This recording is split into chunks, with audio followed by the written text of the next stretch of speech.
La bezeje. Obi me obi ese na suwa. Du bia e. Je. Ka. Je. Imogo me. Ma. La re wa ya polipa lo na la dian. Ikpo le sa me betrun eni ayakwe. Ah? Ogwe pa no be sana.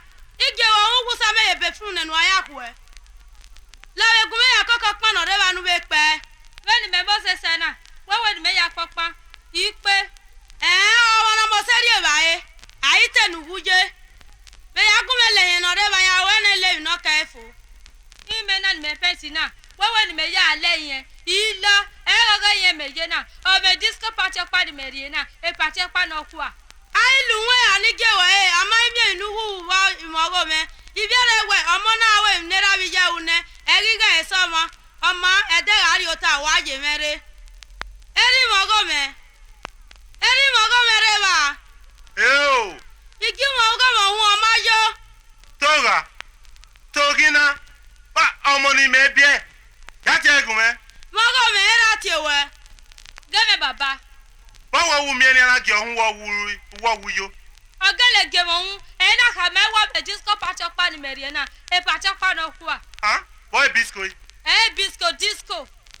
E bisco. Disco party. Bi an wo. Ti ya agbe. Lo ya ku we ri ra wo wa. Iya ri ra kenu we ri o do. Ya ri ba bi ase ba. We ra e o do de ni Maria e wo wa. Ima e. Ayan e do ti po awun we. Bo ma e yi. Iye wo. Gebe. Mami ọmọ nu bie me. Do mi ọmọ nu bie wa so lu awo so npo. Do mi wo ke ku wa. Mo pa bi o e yo mo pa bi o mo era mo egwo wi egun ago ebe nu gwu egun. Ya ki apia re wa na. E tu de gbo de awun yen. Do mi wo ke ku wa. Mo ri pi ya pa ga ebe nu de gwu body egun. do wa akwedo okyakodo mu go yo ne. Ko yi ma. Ka iwe. Láyé o. Ka. Ko ri ma. Ka. Láyé o. O me. Do mo. Doko. Do yi ma. O yo ye o me. Do. O be si ma lo ke nu e no pe Maria go. Do me. Egbera Akege ade nu do ya mu go do ye o me mo go me. Ma ki mi o na gba. Aye ti we ya gbo se ba ni mo ma gun me ne. Ti ma me bo ya re. Imi obo no e ta no ge mi na wa bu we ge na. Ime re dori ya re wa na. Udori e na me. Aba. Ma iye wo iyi mo me wo. Gebe na me. Ti aye re ga ti mo go me re ba ga o wa re. Mogo me a gwa re o. Awe no wa do lele ari wa. Bi e we no bi e mi na do lele ari wa. Ime ke wa be pa na. Ama lele akia. O me o e we me wo kan. Mo go me ya fa ma wo. Ya fa ma wo do. Ifa gwa wa. Ama omoko gari a ije ya pe me yo ni yeye. Ani ma kan me. E ya fa me wa o. Ifa gwa wa o ki e de ya. La o e ko e ko bi si wina o. Yo yi ma. Idobere wa yeye. Ati ma ro yeye o me do hon ya. Igbari yeke we. Upe wa mi ere we uri omi me o gbe gibe ki. Be no woman agbe yeri san go mi we o ye bo no ba yeye. O we aba. O mi we bo no va wa wu ade hon ya. Aba. Ti ya iwa ya ro we yeke. Aba. Ama uwe ze dia do ami e. Ọmọ wa kin do pa. Ama ke do pa. Taga ye gbere.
It's 9 o'clock. My second, I apollo.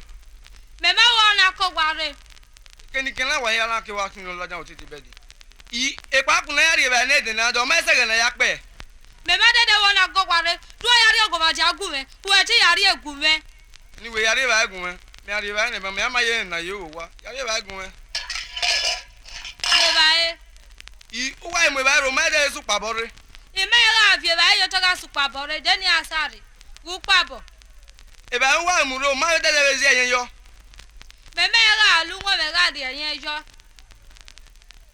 wa mu ba re u me de ro la mi ba we la wo ma le je egun mi aju mere la o iwe mi ba we la wo ege ku emu me la wa ke wo re la wo wo wa ke wo re la wo ege ku emu me o mi ba we la wo mi ba we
Arowa. Amagbe ko ma kwero wa na. Ai le gbitu ma wo wa odo. Arowa. Pato yire no rowa. Agele wegbe ma ran si fo. Si fo ko yo. Ni o ge fa me. Una wa lo odigwe. Ko yo. Me me go wa se ni a. Ope ne. Otu e wo saze.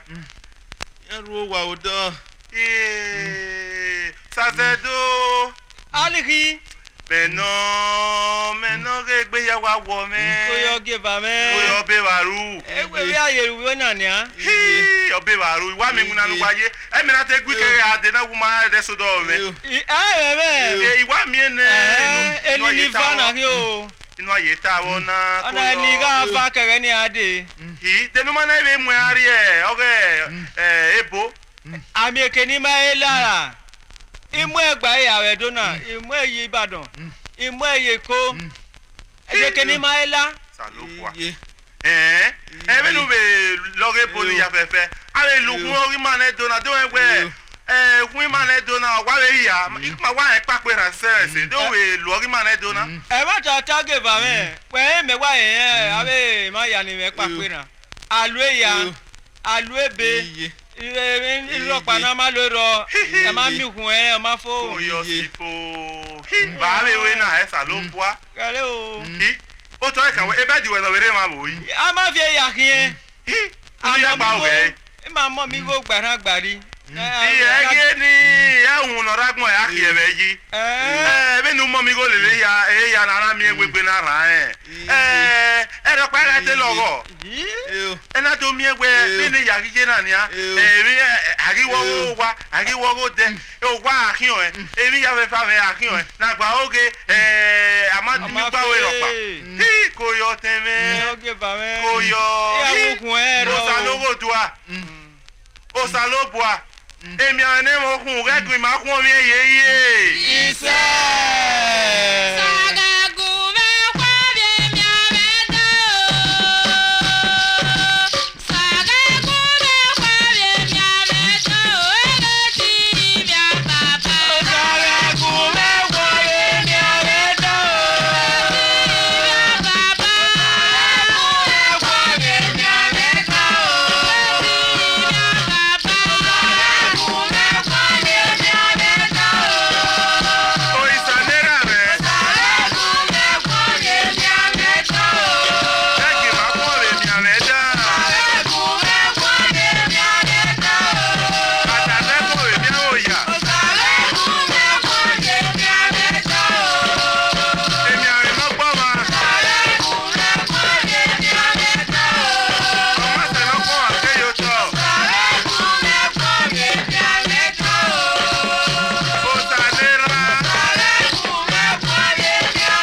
wa ro munu. Ego male mame kina.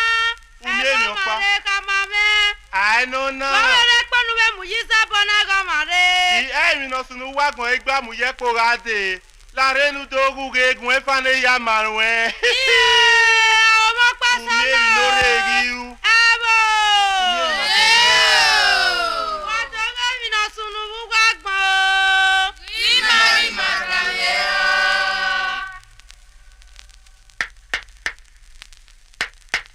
Kami. Iwala wa no nifi. Come madam. Come. Bokia. Come. Gane mo eji. E brother no nguna we old Nigeria bank ne mo. Ero wa ri winner. E ge no kia ya zobo. Bokin wa eji. E boyfriend di me no. Waki. Iwera we na gbono. Era na gbono.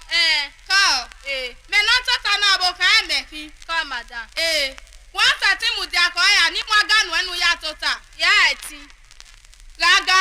Wese. Come. Máa tẹ́tẹ̀ máa yan ọ̀rọ̀ pàwé fridge. You wouldn't mind ní ya pọ̀ ti gùn ẹ̀. Nuriri mi eni nwero. Òbí ó hà. Wese. Oko náà gà nípa. Nùwìn ìhùgẹ́ náà gàkà wá. Ijele. Wabuvere. Oyi abere kwone. Egbe ya bolua. Ijele.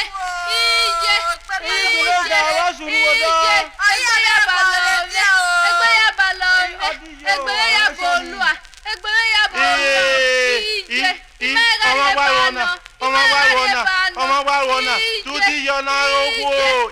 Wa lo ero na wa rura mere wa ko ewe ni ana yin. Le gbe ya na wa bolua na. Ẹnu tẹ̀lé ìyá mi rẹ̀ kọ́ ìwé náà gbọ́dọ̀ tó bọ̀ ẹ̀yàn mẹ́gẹ́ ọ̀tọ̀ mọ́kùnrin àwọn ọ̀mẹ́. Iya, ọ̀tún àmú ẹgbẹ́ kẹ́kà zẹ̀kẹ̀ mẹ́ ẹ̀ àkàwò pò wà ẹ̀ gẹ̀ẹ́sẹ̀ lèlè mẹ́ yìí àríyé bá ẹ̀ wẹ̀ kí à túdí yìí wà ní ìwé gbé ìwé ní àná wà ní ìkò ní ìwé gbé ìwé ní àná tó wà á dí yìí o. Sọ̀dọ̀lẹ́ alẹ́ orí àlékè. Sọ̀dọ̀lẹ́ alẹ́ orí àlékè. Èyí wí mọ̀ pàjá dọ̀lẹ́. Sọ̀dọ̀lẹ́ alẹ́ orí àlékè.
I can't go to bed with you. Leave me alone, please. Leave me. I'm not Oh, going Dora, with you. come on. Darling, leave me. Why are you behaving like this? For some time now, you've been proving very, very difficult, Darling, Yeah? you're not Takpa. Oh, you are free to ask me any question. Do you really love me? Love? What do you mean, love? I mean, L-O-V-E, love. Oh, you mean they women when? Eh. Why women when going? In fact, I love you past my mama. You are my sweet, my honey, my chocolate, my peppermint, my my sugar, my everything. Without you, my life is empty. Are you sure? Honestly, ìyàwó mi wọ́pá ẹ̀ wà dẹ́rẹ̀. Ìyàwó mi àrí mi náà wọ́pá ẹ̀ wà dẹ́rẹ̀. You see, I love you gan. I love you well gan. I'm so grateful. Dora.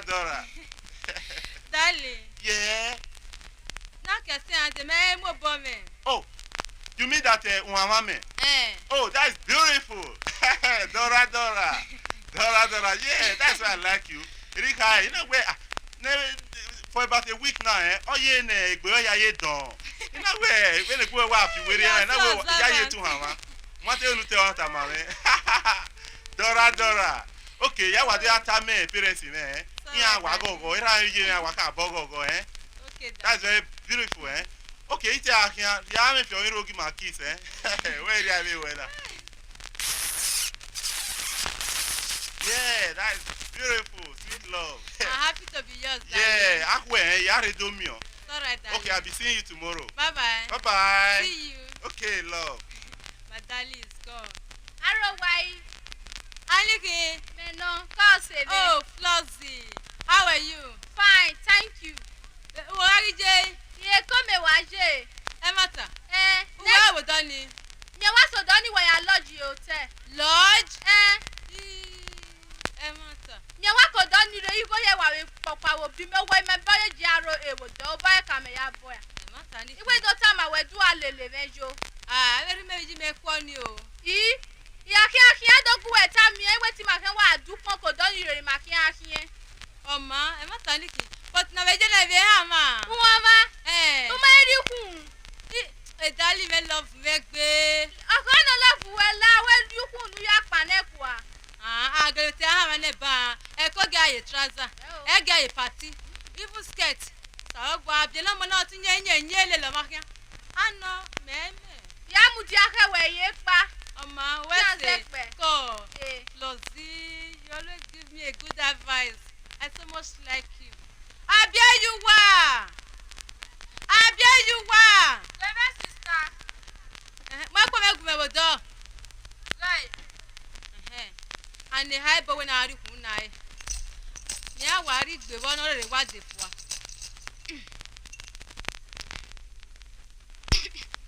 Ije. E hu me wa ina follow wa manya me na. Ije me. Oh, let me go to bed. Ije. Oh. Ije.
Wado.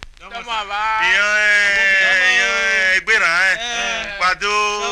Ọwọ́ wọn sì á mẹ̀kọ̀ wáyé. Àmì náà ọtí àfàpé à. Wado. Ìyẹn. Wá kì í ṣe ẹ̀bẹ̀ náà nà wàá tó náà mímà tí wàá gbà iná ayé bá ní màá náà ṣọ́ọ̀bù náà wàá wẹ̀wẹ̀ náà wàá rèé. Ìtòkà. Wọ́n ṣe wọ̀ náà wọ́n ẹ̀ wà mú ẹni náà rí ànẹ́lù ní mà. Wàá so mẹ́ ó yí wàá mi ò mẹ́. Sokun ìpín tí àwọn kan bí ẹ náà mà.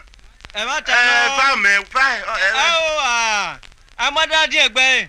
Ẹ má ta náà. Ó yí wàá mi ò mẹ́. Ó yí wàá mi ẹ̀. Iṣẹ́. Ẹgbẹ́ ara ẹ̀ má ya fẹ́fẹ́. Iṣẹ́. Egbe ara ma o. Iṣẹ́. To agbona to ogun ma na yin. Iṣẹ́. O agbe ma igwe na pe e. Iṣẹ́. Èmi logi ma yeye. Iṣẹ́. Èmi logi ara lo. Iṣẹ́. Ma ike no kun di de yu wa. Iṣẹ́. No kun di de yu wa me emi yen na wo se emi. Ayowe. Ni agwa no we agbon ye awe e ma de wetin e wa gbera. Ẹ má ta náà. Ma ike no kun di de yu wa o. Iṣẹ́. Ado me la munu ki agbe. Do me wa be wa. Riwa de wo obesi wegbe. Wado.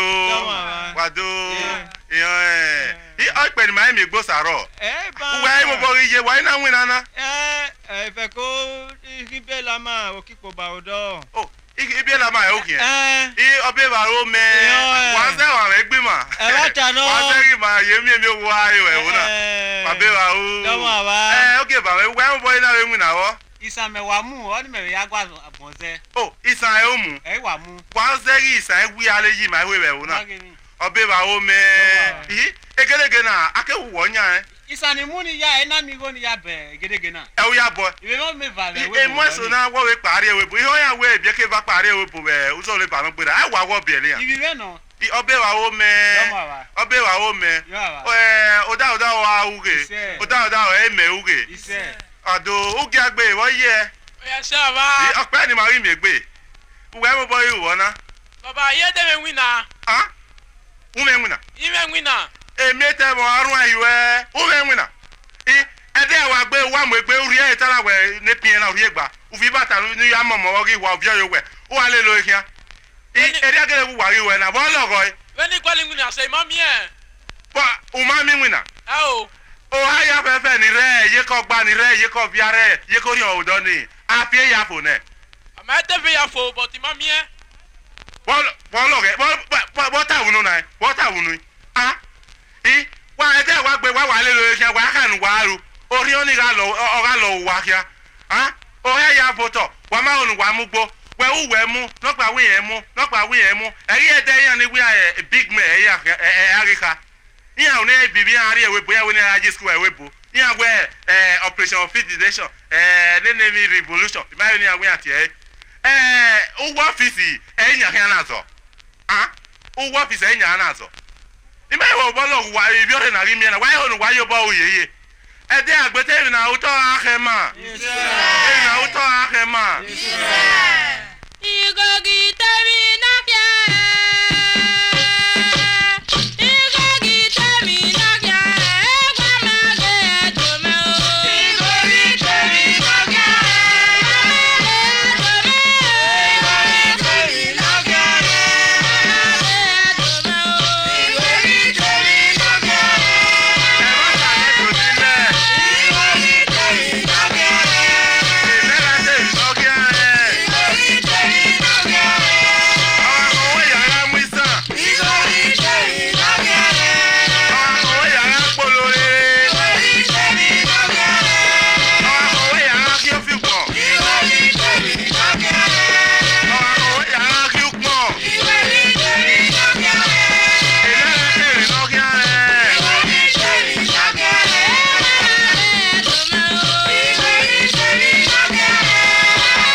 Eba na